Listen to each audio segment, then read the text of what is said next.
For the second time today, Galimera, Galispera, Galinichta. No matter where in this wild, wacky, and sometimes wonderful world you might be, thank you for making the Highbury Squad part of your day. Bank holiday in England, and honouring that by having a two-a-day, as they say in America, where your next two hosts are located. Squaddies, let's rock and roll one more time.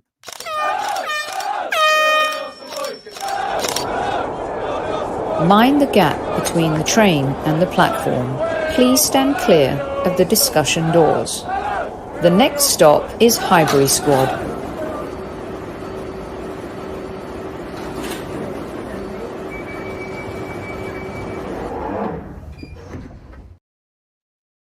Hello, everyone. It's a bonus show for you. Almost said something else there.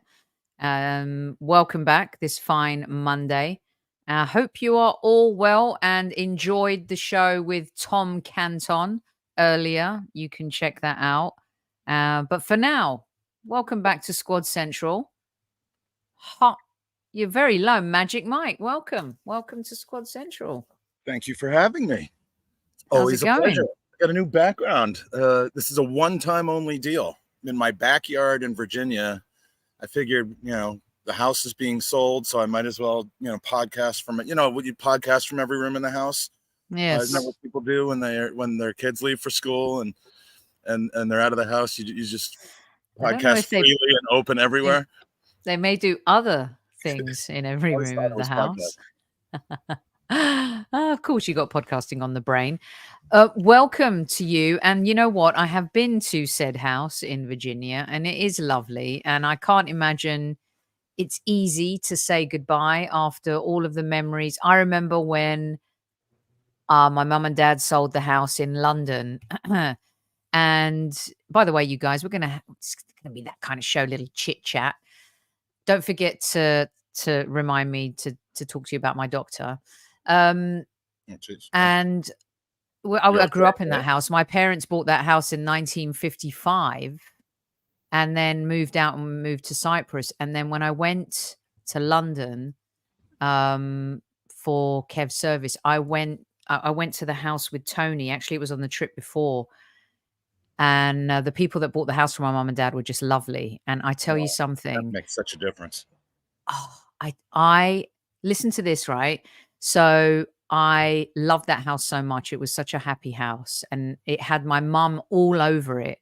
And for the first time, I was like, wow, you could still feel her, because my mum, when she left London, she wanted to leave everything. So there's stuff in there that as family stuff that my mum kindly gave to the family, right? And so it was like smacking me left, right, and center all over the face with my mum's memories everywhere.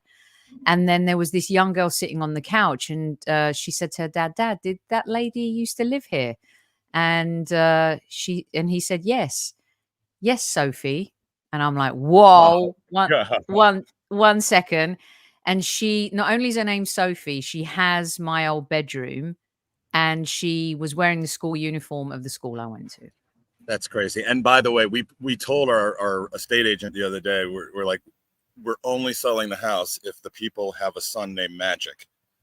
And that's the only, we don't care what the price is. We're not going to argue over a couple dollars here and there, but they have to have a son called Magic. And so it's such a coincidence that you've just told that story.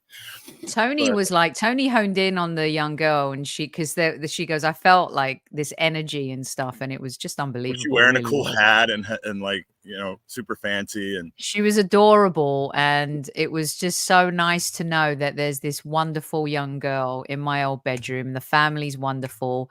And, they talk about legacy collectibles, things that just move generationally. And it was really beautiful. Your home is beautiful. Your family had great memories there. And I can't imagine this easy for you and Steph either, Mike. It's not. But, the pool does make it easier. And, yeah. I mean, and the it's unicorn not like we're going to an awful, but yeah, it's really been hard on my wife. She's very emotional. Our kids, I mean, I'm leaving the area that I grew up in, only place I've ever lived other than when I was in college and the 2 years in London. And it hasn't hit me yet. I've just been too focused on literally all the logistical works that have to happen. It's going to hit me probably when we get back from this trip to London, and it's either sold or about to sell. But like, she's been having such a hard time. I've really had to support her because, you know, we're going through our kids stuff from when they were 2 and when they were 8, and they're just, but welcome to the House Memories podcast. Yes, this is actually an Arsenal podcast, but we're going to talk about some bits and bobs. By the way, at ease, squaddies at ease. Thanks for those of you who have double dipped and tuned in for another show. The whole fam jam's here. Our chief like officer also doing a double shift, time and a half for Tammy.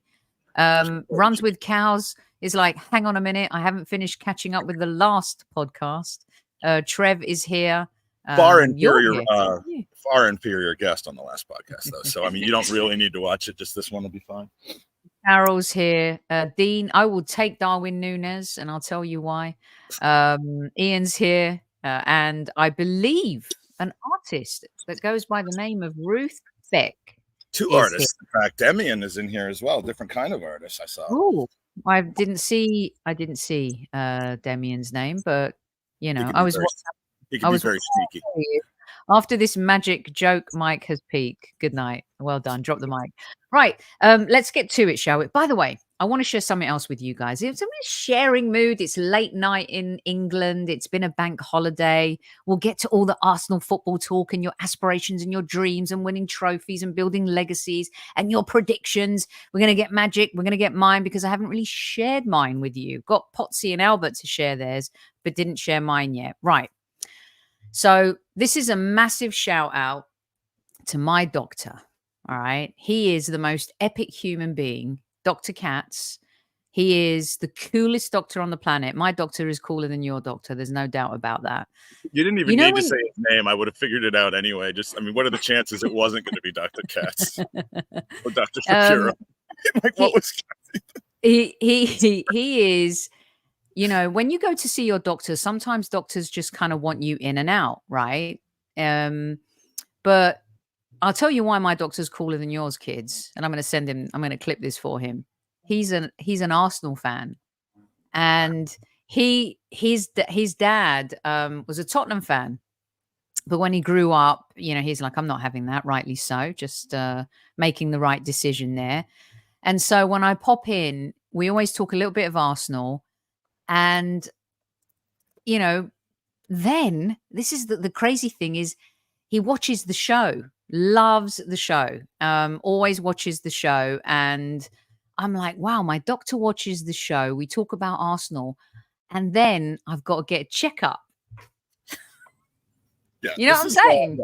Yeah. Well, I mean, is he the only one of the viewers that gets that sort of access? Okay, I'm not just saying that kind of checkup. Jesus, I'm talking about like my blood pressure, my heart. Like today we did a little bit. Make it seem like that way. I know. I shouldn't have done this, right? No, maybe I won't clip this for Dr. Katz. Maybe I'll just send him a clip of Tom's show earlier. Yeah. Maybe. Yeah. I try to not have my podcasting life and my like professional / like non-Arsenal life blend because of exactly stuff like that. But it's, you know, it's cool though if he's an Arsenal fan. Listen, I just had to share that because he's amazing. And then I thought about it and I was like, oh wow, he watches the show and he's my doctor too. And it's great. Well, you know what was beautiful today is got to talk to him about it's been a crazy year. So he's the kind of doctor that listens and that was nice. And I just wanted to say to everyone, it's good to talk. So let it all out. You know, we're a family here. And today I got to like let some stuff out and it was very, very, very cool. And thank you, Dr. Katz, for being amazing. And I tell you something, I know people complain sometimes, but our health professionals are incredible people. And this is going to lead us on to a little bit of the good work that Magic is doing in the community and the art fair in London that's coming up on the 30th with some amazing human beings. And we're going to dissect it all. Right. So before we do that, is there a delay on my end? I'm laughing at runs with cows. Is he really called Dr. Katz? It spelled it like the musical, like the animal. Dr. Katz. Sue's cool. She has 2 dogs and she goes to Dr. Katz. What the hell's going on with that? Oh, amazing. No need to clip the show, Sophie. The cat's watching. Oh, dear God. Oh, well, thank you for appreciating the nice segue. You know, I try. I really do try.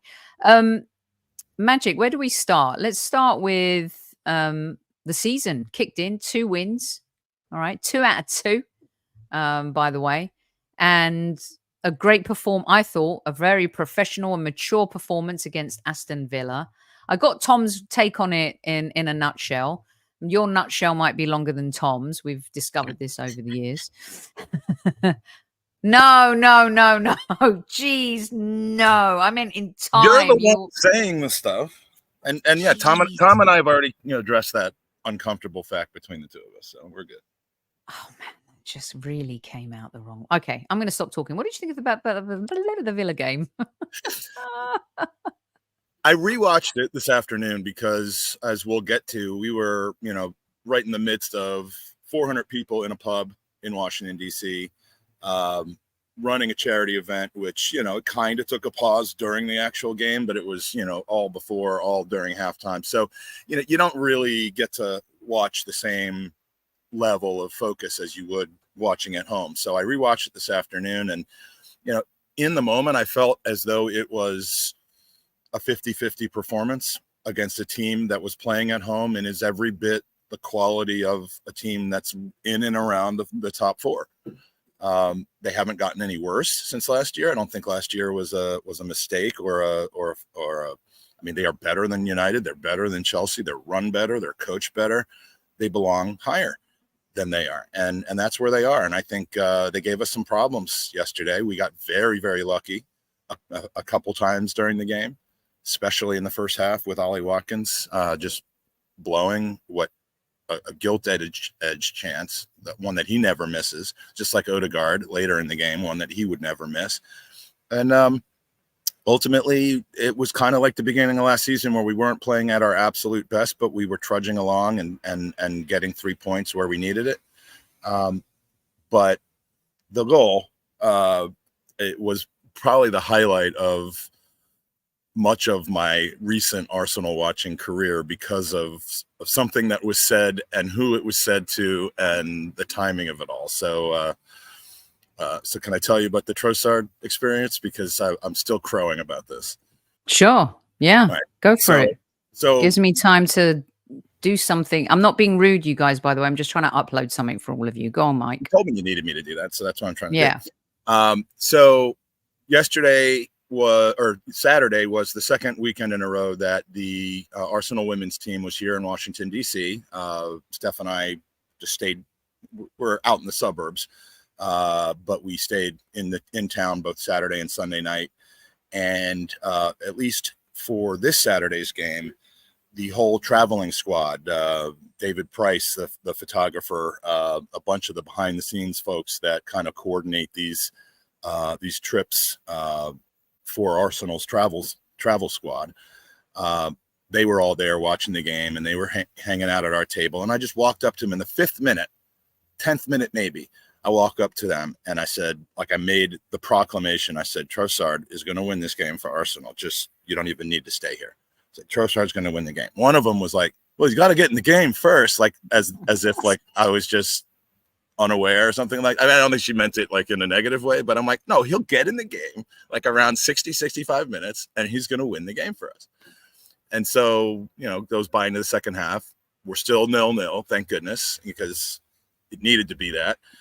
Trossard comes in and scores with his first touch, his first kick of the ball. And I just stood there like how Trossard didn't react? And I want your opinion. I want your opinion on that celebration or lack of celebration, because Peter Drury had, I don't know if it was Drury or Graham Lasso had an opinion about it, but I just stood there basically and went, and just let the adulation from Arsenal staffers just pour down on top of me.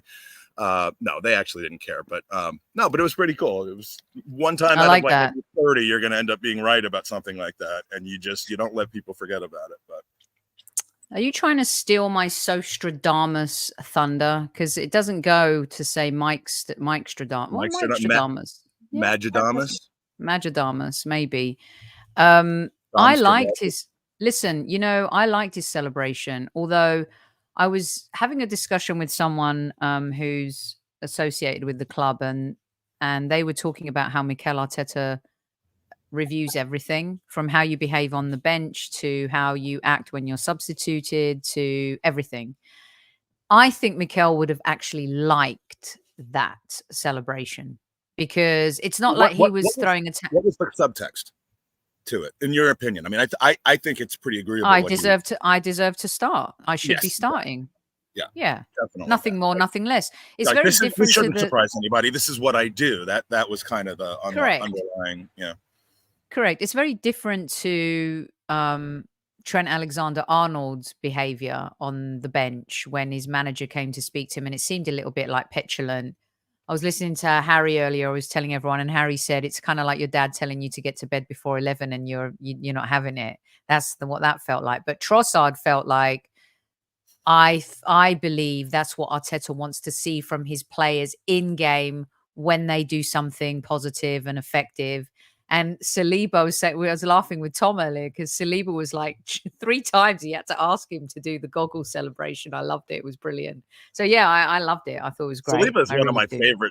my favorite goal celebrators. He is. I mean, anyone who thought that he like was put off of this club or the management or the just the Arsenal family in his early years and the treatment and the loans and all that. I mean, just look at how he celebrates any goal. And Yeah. I mean, the Porto one, that I was in that corner of the North Bank, like by where the West Stand is, and right where everyone ran to after the final save from David Raya and the shootout and the penalties, and like everyone just dogpiled, and then Saliba just went past everybody to the crowd and just started like, That I was a mean, great celebration. Yeah. absolutely epic. And he does it all the time. He's the most excited on the team when they score, and you think he'd just be such a cool cat who like doesn't Hmm. get overly excited about anything. But He's kind of overtaken from Zinni's first season. Do you remember how yeah, Zinchenko used yeah, to yeah. He would be like the, yeah. holding his head? And I think was it Palace or it was Palace, right? Saliba's goal at Palace, or was it Fulham? I think it was Palace The where he first scored one, that outrageous that was goal. Bournemouth.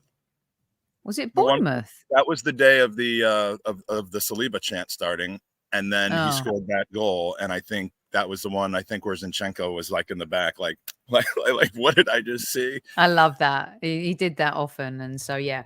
All right, so let's talk about the season ahead, right? So you were just with the Arsenal women, and of course we've seen our men start off very well. 2 games, 2 wins. That's all you can ask for.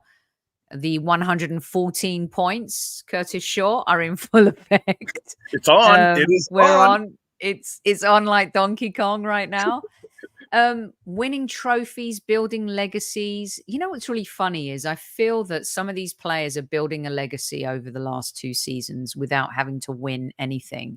And I just wondered your take on, can you have a true legacy at a club even if you don't win anything? See filed under Harry Kane at Tottenham.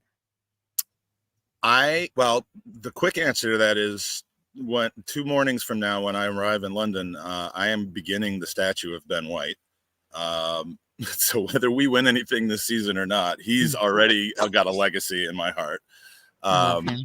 Oh my God, I love him more every single petulant, obnoxious thing that he does to other people, because it's fun stuff. It's not like Bruno Guimaraes or Bruno Fernandes. It's not Bruno White now all of a sudden, but like I don't know. To me, it's just great. But yeah, I mean, there's always the Patrick Ewing and the Charles Barkley thing, where, just to make a reference to NBA, where you are clearly amongst the best players in your generation or even of all time.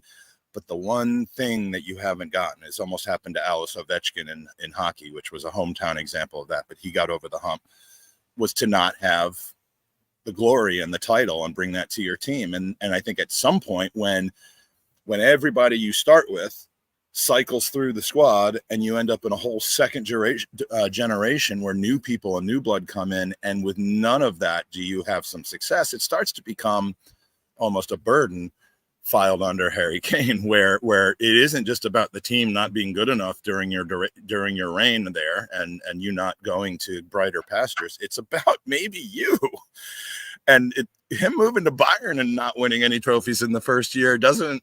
I mean, I know there's no scientific way of proving that, but it's awfully strange that it continues at a club where they literally don't have. I mean, other than, I'm not trying to take anything away from Leverkusen's brilliance, but like in that league, traditionally, that's not, you don't expect to have someone trip you up from every single trophy when you're Bayern Munich. But yeah, it was very unusual and an anomaly of a season, and it just coincidentally is the season that Harry Kane joined them. It's I like the analogy. Some of our listeners or folks don't like it when I bring American sports into the mix, but even a name that might resonate, or some people that don't follow American football, Dan Marino is one of the greatest quarterbacks of all time. Went to one Super Bowl, but his legacy and his respect kind of lives. And I'm a true believer, and if you didn't see the new short video series I did, what does it mean to be a fan? I like to win. You know, I believe that at the end of a long, hard season, winning something is huge and it matters. And as fans, that's what we love and we celebrate. If you don't win and you've enjoyed the journey, I respect that too. And I'm by no means a fan that is saying that Mikel Arteta has to win this season. I think he could be Arsenal manager for quite some time. It's really weird with the women's team. I feel like Jonas is on the coals a lot hotter than Mikel.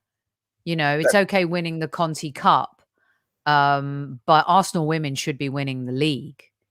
And I feel like he's under the microscope a lot more than Mikel. In my limited experience and knowledge about the women's team, which is something I am working on regularly changing. I've now been to 5 or 6 games in 2 different countries and 5 different settings, and just, I mean, I love it. It's great. And this tour in DC was massive as it comes to outreach and fans and all that. But I am gonna, say the obvious, which is I don't have that deep-seated multi-year knowledge and experience with the dynamics and the teams. But from talking to people this weekend, from talking to people last weekend, from talking to knowledgeable people like Demian, like Tim Stillman, like others who spend a lot of time around the team, there is that sense that Jonas's job is not safe, and that he's really got to come up with something this season. And I don't know what happens with Chelsea this season, given that their coach has moved on. Moved over here. I wonder whether she met up with the team in DC this past weekend with her Chelsea team or not. But so I don't know whether there's showing off her gold medal. Actually, the coach doesn't physically get a gold medal in the Olympics, which is tragic. I think that's not right. Yeah, that is a bit odd. I mean, I get it. The tennis coach doesn't get one. The racquetball, the badminton coach probably doesn't get one. But team sports, yeah, you should. But love you, Albert. Yes, Albert, man. I love his voice. That was very good, by the way. Yes, Mike Feinberg, man. I believe to those, and it's the best way to start a day. It is. But Sophie, I just want to squeeze your face, is what he says to me. He's got like a different one for each person, but yeah, it seems like Jonas is on the hot seat. This will probably be a pretty big season for them, and from how prepared are they and how well did they play during the preseason? I don't think if you could really take that much too positive about their 2 games here. It was a workmanlike, very, very surprisingly close game against the Spirit, and a 1-0 loss against Chelsea that I guess isn't that surprising. But yeah, I agree with what Demsek said too. Jonas started with a better squad and it seems to be getting weaker. The Champions League as well, exceptionally disappointing last season.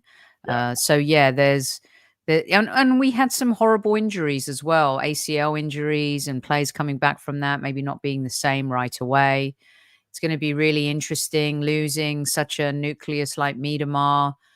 Broke my heart, that one, really just, I don't know. As fans, it's so hard to say goodbye sometimes to the good players. And, you also just have to try and move on for her and the play. But it felt to me like with another manager, Miedemar would have stayed at the Arsenal. There's something about Jonas. I can't put my finger on it, but it's just not quite clicking in certain areas. And I feel like he's had such a talented team, and really a little bit like Ranieri used to be. Didn't know his best starting 11 last season and tinkered a little bit too much. And I'm with you, Tammy. I will never forgive him. I should have included Albert in that realm of people who can speak much more eloquently and intelligently about the women's team than I can. But he will be, Mike, on this channel. I'll throw everyone else in the chat into that category as well. I mean, you picked the right person to have this conversation with. Yeah. No, and Albert and Demian will be back this season, hosting some of our women's shows, in addition to appearing on the channel for other stuff as well. But they will be leading the way. I love it because this season there's going to be a couple of different shows hosted by different people, and I think you guys will really enjoy it. And look out for a big announcement on Thursday, which I think is going to be really exciting and maybe a first in the Arsenal podcast universe. So I hold that until Thursday. Right. Let's talk about. It's a live pod from Dr. Katz's office. My doctor's going to be my co-host. Oh, crikey. All right. So we'll touch back on the women's stuff and Washington as we talk about the art fair. But real quick, I just wanted to get everyone's take here, right? Everyone who's in live chat, join in. And for those of you who are watching on replay because you have a hangover after Bank Holiday Monday, and those of you just waking up in other parts of the world, let us know in the YouTube comments what you think. So I do think this is David Hillier, and I did a show last season, and he said that to go once when no one expects it is exciting. To go a second time when it's expected and not win it, it's hard. But to go a third time is really difficult, to duplicate all of those things and to be able to sustain that message, that energy, and to challenge for the Premier League. I want to know from you, Mike, what does your top 4 look like for this season? And then we're going to get to domestic trophies, relegation, and the European trophies. Take your rose-colored glasses off. What does your top 4 look like? Everyone get involved. It's 2 games in, but it's early enough to still be able to make our predictions. Albert and Potsy made theirs. It's on our Facebook page. If you would like to go over there and take a look at what those guys predicted. What say you, mister? Well, I'm glad I have a chance to make up for the fact that I wasn't able to secure a video of myself for you because I was so tied up with the podathon last week. But we did make picks on the podathon, and I have rose-colored glasses about a lot of things, but when it comes to predicting wonderful, great things for Arsenal, I have a really, really big superstition against doing that. So my top 4 was City, Arsenal, Liverpool, and then I just threw away my 4th choice by saying Manchester United. I have no idea why. I think if I could correct that now, I would actually say Aston Villa in 4th because the way that they're playing their squad, and Unai Emery's a fantastic coach for that team. I think that they are going to have a chance to compete as long as their European adventures this year don't weaken them too much. Yeah, I think what I said on the show is that I think Aston Villa are going to suffer the same syndrome as Newcastle. Back in the Champions League, very excited, too excitable perhaps, a lot of focus on and energy on being back in Europe in that manner, and their league form will suffer because of it. And especially with the way the Champions League format, by the way, you know me and numbers, people, when you start showing graphs and how things are going to I don't care. I think the draw is going to end up looking like Press Your Luck. You remember that game with the whammies, and the thing just going around? It's going to be like Arsenal's going to play. No Real Madrid. No Real Madrid. Is the draw on Friday? Thursday this year, which is actually really good because Friday's going to be. Albert just warned me. I'm going to have to cancel my announcement because no one's going to care. Thursday at 5 p.m. UK, I believe. I'll tie in the announcement with a late night Champions League show. How about that? Can do that. Okay, so Kevin has Arsenal, Man City, Liverpool, Chelsea. Barry has Arsenal, City, Liverpool, Newcastle. Not a chance Newcastle finish in the top 4, Barry. Sorry, mate. Tammy's only picking a top 3. She doesn't care for the 4th position. Demsek, Man City, Arsenal, Liverpool, Tottenham. Cross Jonky, my favorite name. I love that. Yeah, agrees with Tammy. Albert reminding us it's 5 p.m. UK time. Fine, I will delay my show.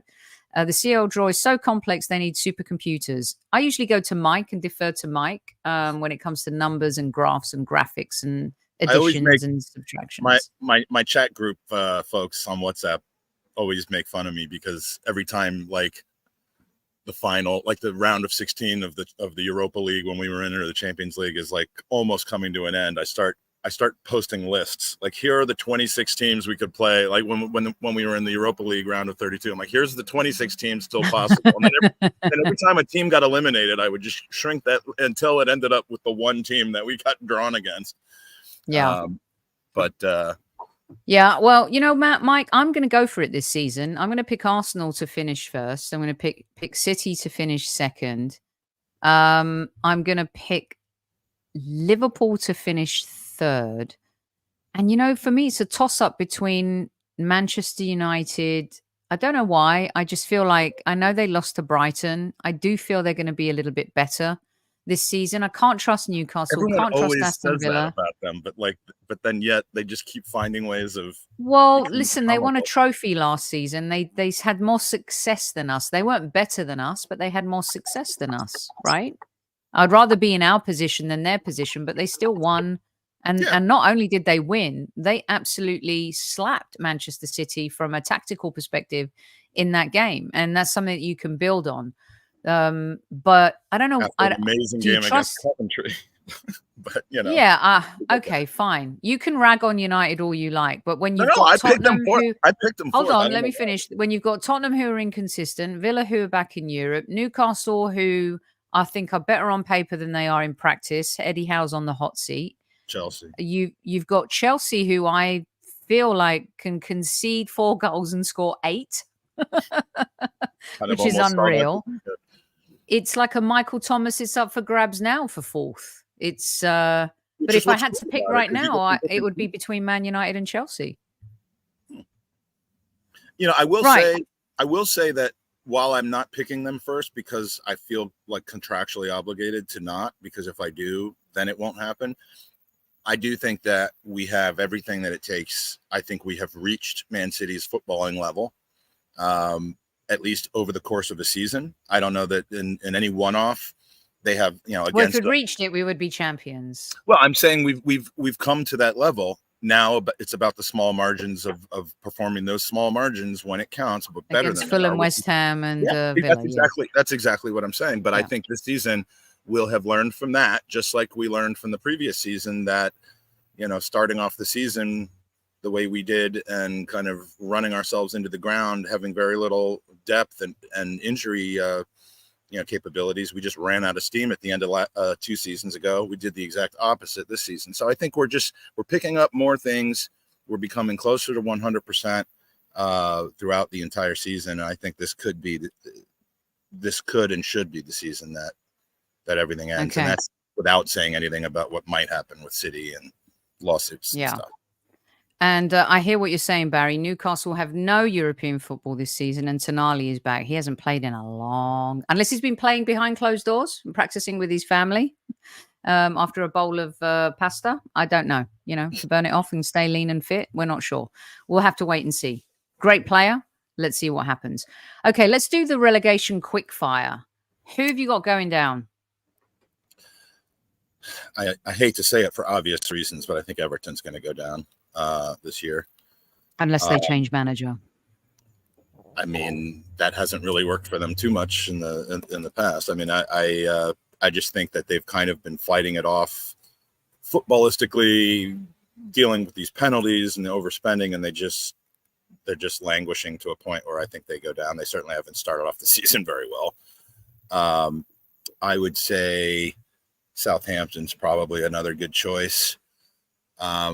I really don't want to say Ipswich, but they just look like they've come up, and they look like they might be the Luton town of this season, where it's just wide open football, but not over the course of 38 games in their favor. So I think it'd probably be Southampton, Ipswich, and Everton. I think if when Everton sack Sean Dyche and bring in a Graham Potter type or even a Gareth Southgate, if I was Everton, I'd sack Dyche right now and I'd go pay money for Southgate. You can say what you want about Southgate, but he would bring structure, organization. He'd clean up everything that's going on behind closed doors. He'd have a focus. He would have, and I think that he could have the Arteta effect for Everton, and that is stability, I think, for a short and long term. So Everton survive if they fire Dyche and hire Southgate for me. I think Ipswich go down. Southampton are going to struggle. And then I'm going to go for... Who is the third team? You got your Bournemouths of the world. You got your Bournemouth are going to be fine. Palace are going to be fine. Wolves. Leicester will struggle. I thought they'd go for a striker, and I thought they'd buy Eddie Nketiah, but they did not. Wolves. I think Wolves are going to be in trouble. I actually am going to pick Wolves. They've been absolutely horrible the first two games. They played rugby against us. Yeah. They showed no defensive prowess against Chelsea. I'm going to go for Wolves. Right. Who have you got winning the FA Cup? Coventry. I just think that they got so close. They can taste it now. And oh, God. I mean, this is literally just there's no rhyme or reason behind these kinds of cup. I mean, picking the winner of the Champions League is one thing, but the League Cup, the FA Cup, I mean, let's say, well, why not? Let's say City. I mean, they win everything. Okay. Anyway. Tammy, yes, there is a potential that Leicester will be deducted points, but with the way everything works, who knows when that will happen. Newman is actually, I don't think he's being serious, saying that City finished 5th. Shrewsbury Town for the FA Cup. Well done there, Demsek. I'm going to say FA Cup. I fancy, who did I pick when I did the thing with Danny? I was going to say Tottenham. I think Tottenham. I think Tottenham will win the FA Cup. Oh, no. Shoot me. I know. I'm not going to shoot you, but I think there's a yellow card needed for that.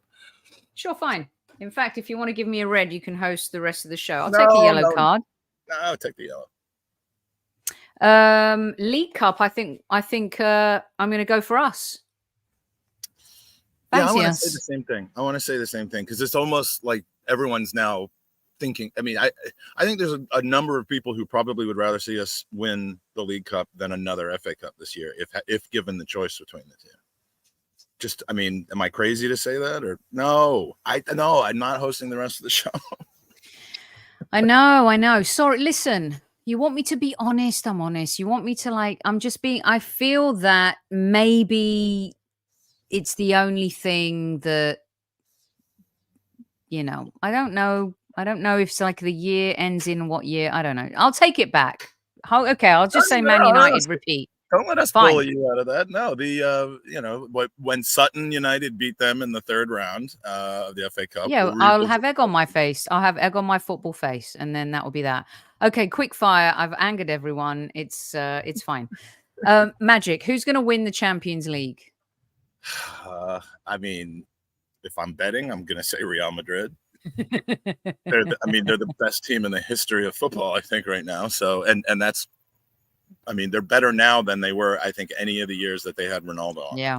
I'm going to say that. Mbappe finally wins it. They are so stacked. Man, I take it back. 2nd yellow. Okay, fine. Yeah. I'll just, Real Madrid. Europa League. Who's in it? I was about to ask you the same question. Europa League teams. I should have been more coming to get you. They're coming to get Man you. Man United. I picked, I'd love Olympiacos to win it. Man United have a really good chance to win that. Liverpool. I'll go for Liverpool. Yeah, that's actually that's a good shout. Yeah, we'll go for Liverpool. Or Fiorentina. And Just because I've been there. And you've been to Fiorentina. I have. Dare I ask you, by the way, there's a lot of Cyprus teams in these competitions. And I love it. Aboel in there. Nico. Yeah, we're well in there. Panathinaikos are actually, they lost their first leg, but whatever. The UEFA Conference League, who have you got winning that? Whichever team that is that plays in that stadium where the train tracks run through it, and and you watch like the second half from your living room or something. You know, I have as much of an idea as I'm feverishly. I'm trying to do a Tom Canton and look up everything like while I'm going here, but I'm gonna go with. Oh, Chelsea's in it. Yeah, Chelsea's in it. I think they could win it. I didn't realize that they actually had to play a qualifying match last week, and they won. But yeah, I think Chelsea. They were gonna throw it away. I'll pick Chelsea. Yeah. All right, that's that over with, everyone. Let us know who's your top 4, who's your bottom 3, who have you got winning the 2 domestic cups, and who do you have winning the European trophies? Put it in the YouTube comments, and we'll keep our eye on it. The person that puts their comment in first in the YouTube, if they're the closest to it, you will get an abundance of goodies from moi. And the Highbury Squad coin is highly collectible now, let me just say. And so we will be giving away. Like 10 grand. Did you sell it for 10 grand? Kev would be very proud of you. It is highly collectible, and I will give that away. We've got shirts. We got all sorts of good stuff. So top 4, bottom 3, domestic cups, Europe. If you get it all right, or the closest to, put your comments in. I will furnish you with goodies. By the way, I was furnished with goodies. I got this shirt. I was at the LA Galaxy game to see Marco Reus's debut. An assist and a goal from the German. And I got the classic. And you got a question. You got a question. And I got a new LA Galaxy shirt. And they gifted me and put my name on the back. How cool is that? Oh my goodness. Were you carrying a sign to the press conference that said, please, Marco Reus, can you get me a special personalized Sophie LA Galaxy? And then they just came out with it? No, me and Marco talked about LA traffic. It was fantastic. Mm-hmm. Yeah. What a lovely man, by the way. Still got it, Marco. Still got it. We're still going to end up falling out over the fact that you get to see Olivier Giroud and like not just playing football, but like you get to talk to him. I know. That's coming. He lost last night, by the way. They lost the final against Columbus. It was a brilliant final. Giroud scored though on his debut. He and Marco Reus. Never been much about winning. It's just it's just that he's amazing. He's just scored some of the most amazing goals. But yeah. I did post my question to Marco on the site. We talked about LA traffic and the sun. He made. He's great. I love him. And it's going to be fun covering him. You know, I'm so grateful because I don't think I would have ever been able to be up close and that personal. It's very difficult, as you guys see, a lot of the journalists go in the mix zone after games in the Premier League, and you're just hoping a player stops by to talk to you. And to have been up close and personal with players like David Beckham and David Villa and Andrea Pirlo and Zlatan, Marco Reus now, even when Frank Lampard and Steven Gerrard came here and played, you know, it's I feel very grateful that I've been able to do that. And here, as you guys know, you get to go into the locker room afterwards in American sports. So yeah, I saw what brand of deodorant Zlatan used. It was all fantastic. Okay, Mike. Let's talk. Called Zlatan deodorant, right? Like, I mean, it had to be called. It's called the Lion. The Lion. And it actually smells like his own underarm, so it doesn't really do anything. It's fantastic. But it's absolutely wonderful. He's amazing. Okay, Art Fair, the 30th of August in London. It is coming up, the first of its kind, and I think this is a wonderful event. If you are in London or near the area, you must go. It has some phenomenal artists, as you can see listed here. Some of your favorites that you've seen on our Talented Gooners series. Mike, this is a brilliant event. You're going to have a lot of people there. Tom Tom was talking about how you've planned it on deadline day, but it's going to be No, later. they planned deadline day on this. Yeah.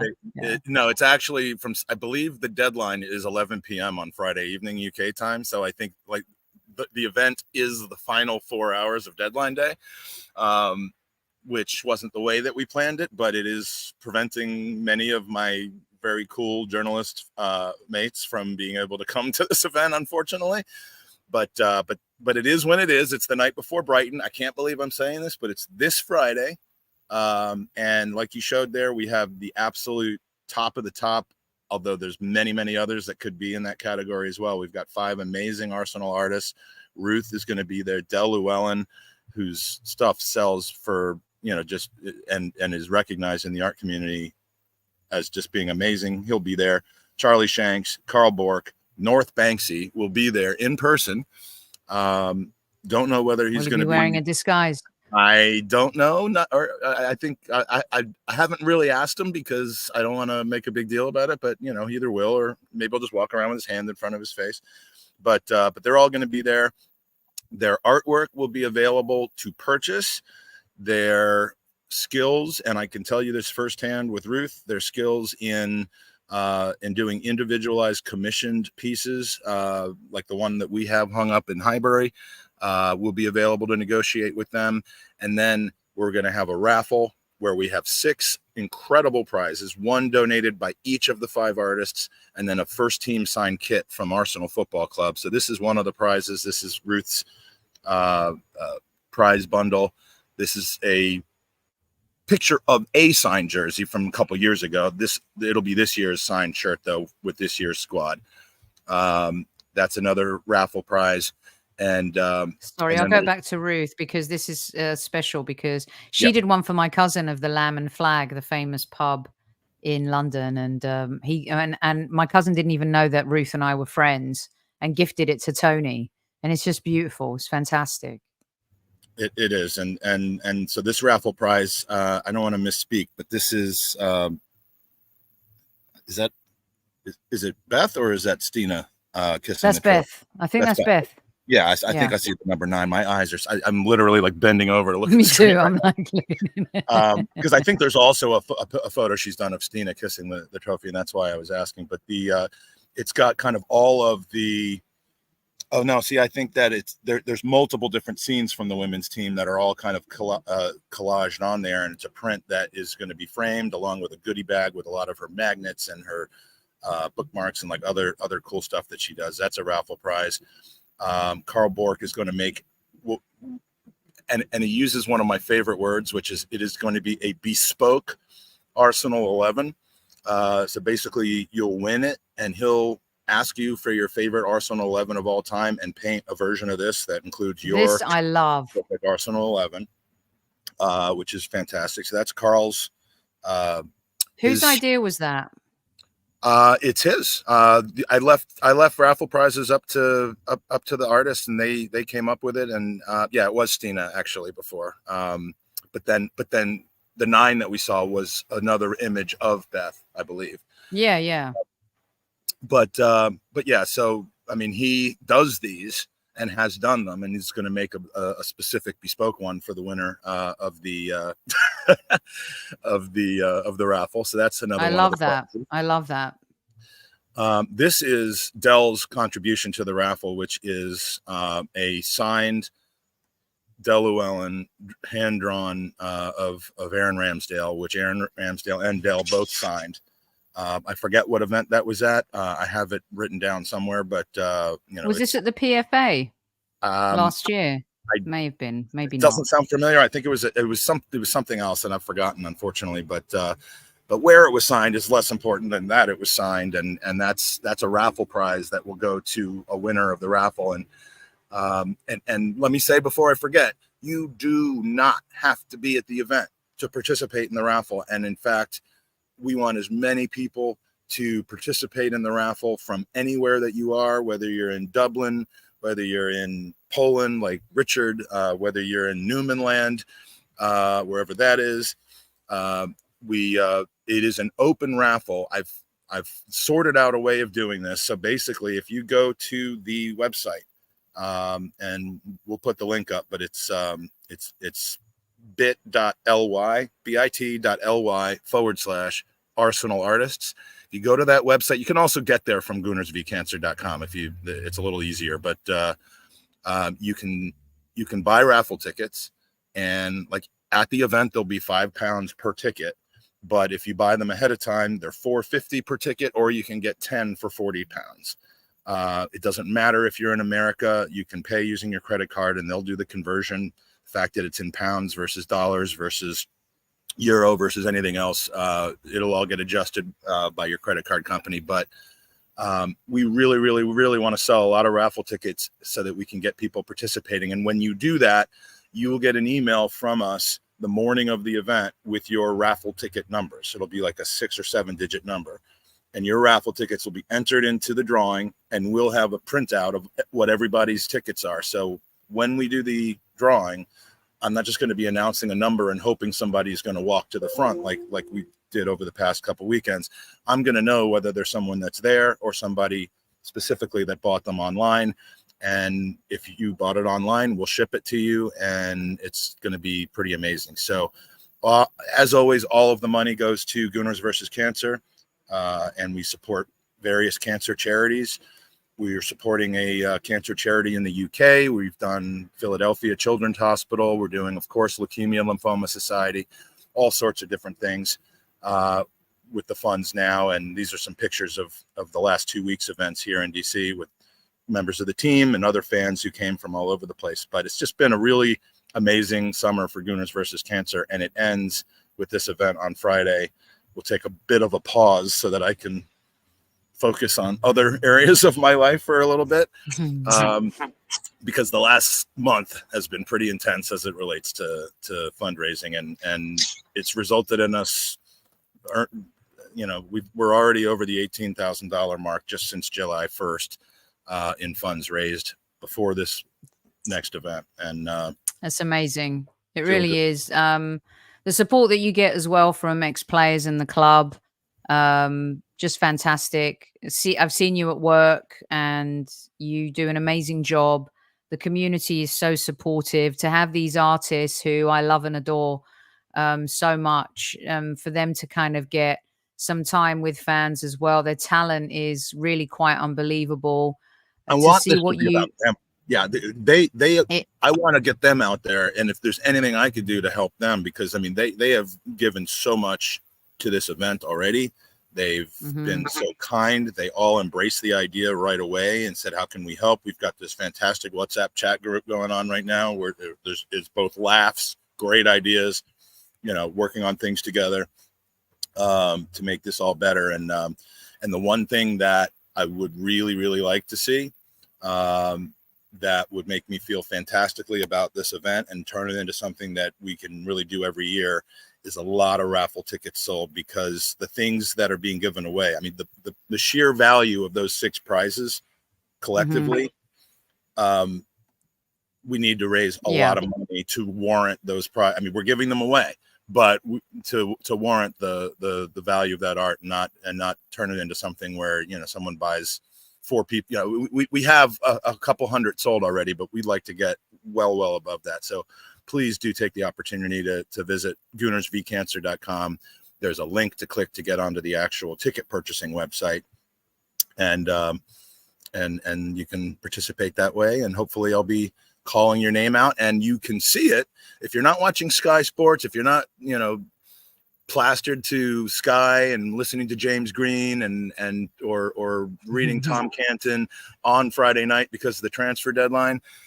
You can go to the Gooners Pod page, or just go to bit.ly/Arsenal art show podcast, and you can watch some of the art show and see the raffle drawing for yourself. Well, you do an amazing job. Please go support that. We'll continue to promote it every single day here at Highbury Squad, and we'll share it on our community page as well. You can make sure you go to goonersvcancer.com. You can follow Ruth Beck. You can follow Dale North Banksy, all of the artists that you're familiar with. And the beautiful thing about the new world we live in is that technology allows you to participate from all corners of the earth. So let's keep the fundraising going. It's been an incredible summer, and well done, Magic, for all the work that you've done. And I'm really proud of you. And by the way, I'll be reposting the Talented Gooners episode with Ruth, Beck, and Dell as well to get your juices going and get you excited about what potentially you could win from the art fair this coming Friday as well. We did a whole hour on the podathon. I think it was maybe hour 17 or 18 out of 27, but with the 5 artists on, talking about, you know, their histories, their backgrounds, and all of that. And there will also be, by the way, an auction. Now, that you do have to be there for, but there's a couple of unbelievable items, including the original #1 of 15 signed prints of Arsene Wenger from Del Llewellyn. I mean, this is something that's just, yeah, it's big.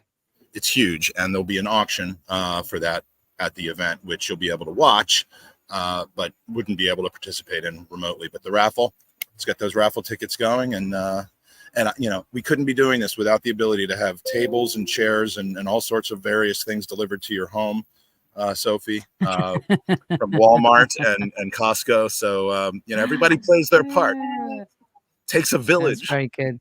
Takes a village. Speaking of it takes a village, someone else who's very proud of you wanted to send you a very special message today.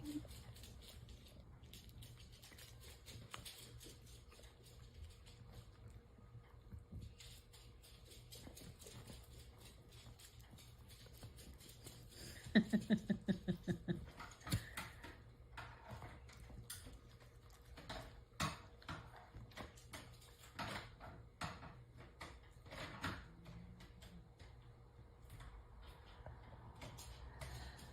little bit like Arsenal trying to make a breakthrough.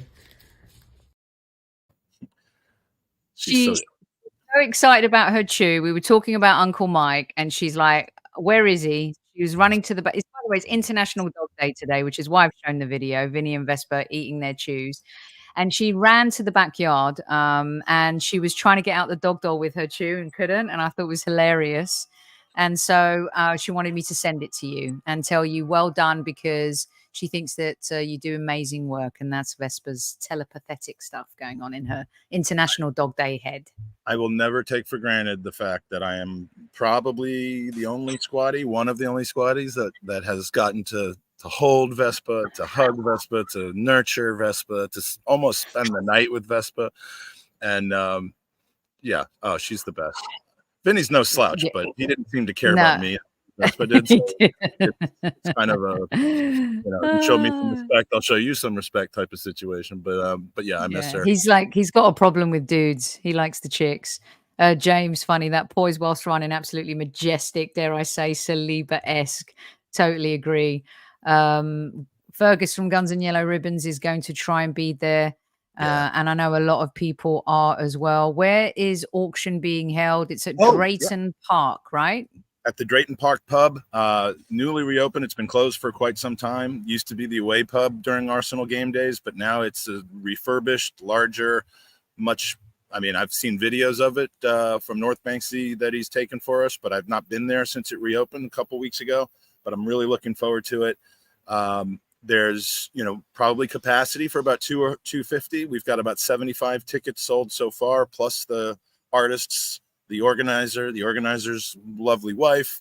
So there's room to come if you can make it. We'll be selling tickets on the night, but we would prefer people buy, so we kind of know who's coming, and you get a free raffle ticket and a beer with your ticket as well. So yeah, we'd love to see you. Love to have your support, and you know, I can't thank you enough. And I'm just talking to everybody in here, not just Sophie, but everybody in the chat for helping to really break this into the consciousness of the wider Gooner universe, and you know, two summer tours, men's and women's, here in the States, and the participation of the club, like you mentioned. There will be some folks there on Friday who you can also come and say hi to. I believe Stuart McFarlane is one of those. We're working on getting Goonersaurus there. You know, I've talked to a lot of the staff from the club, so you know, they're throwing their support behind it as much as they can, which is really, really, really helpful and nice, and should be a feel-good evening on Friday night. Love And it. if you're not there, you By can the tune in. way, you say Gunnosaurus, and I say Vespa as the Italian greyhound, but you know what? You can't keep a good dinosaur down. We're joined here by, I'm sorry, what's your name again? I'm kidding. Good to see you. Thanks for coming. We have this in common, so it's nice. You know. And we have that in common. I'm not gonna say what I was approaching. This is the bad thing. This is not the first time, but rather the second time I've made a very inappropriate comment after a few drinks to Gunnosaurus and had him basically roll with it. So Absolutely love it. Right. Relationship, me and the dino. Ah, good stuff, Mike. Brilliant. Please go and check out the art fair stuff. All of the stuff is in the description of this show as well. For those of you listening on replay, do get it. Do check it out. And thank you for all of the stuff that you sent for the women. We loved seeing everything with the Arsenal women in America. It was a wonderful spectacle, and to see them kind of cooking out here as well was a wonderful thing. So it was really a lot of fun. You got to meet Tim, and Beth looked in good spirits. Leia looks hopefully like she's going to be back to her best. And I know there were Q&As and more dogs. It's International Dog Day. Beth there. That's what I was going to say. There was a tie-in with a sponsor that, and they brought some dogs to offer to folks to rescue, which, and the dogs were cute, and the players played with the dogs, but I couldn't get into it because none of them were Vespa. You know what? There's only one little Vespa. There's only one little Vespa, and just for you, Magic, seeing as it's International Dog Day, please hit the like button, everyone. It helps the channel. Little Vespa doing her very best David Raya. She can step in any time. Should we sell Aaron Ramsdale, we've got to keep her on the bench. And of course, Vinny will get jealous, even though he got most of the attention last season. Hit that like button, please. Okay, that's all we've got for today. Your two-a-day. Hope you enjoyed it here on Squad Central. Really epic having you. Thanks for tuning in. Thanks to everyone who's been part of the show. Thanks to Tom earlier. Thanks to Magic.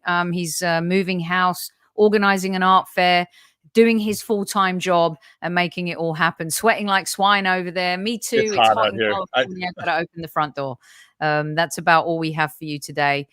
Thank you. I'll be back on Wednesday for the very first episode.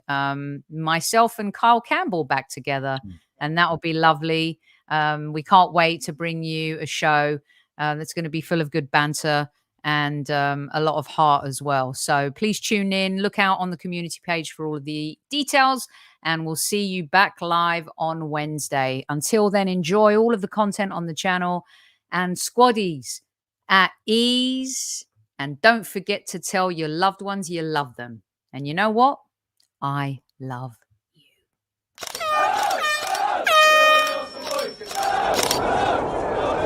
Mind the gap between the train and the platform. Please stand clear of the discussion doors. The next stop is Highbury Squad.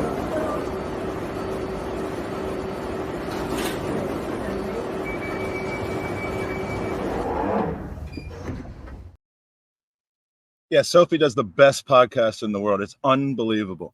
Oh, are we still on? He knows we're still on because I do it to all my guests.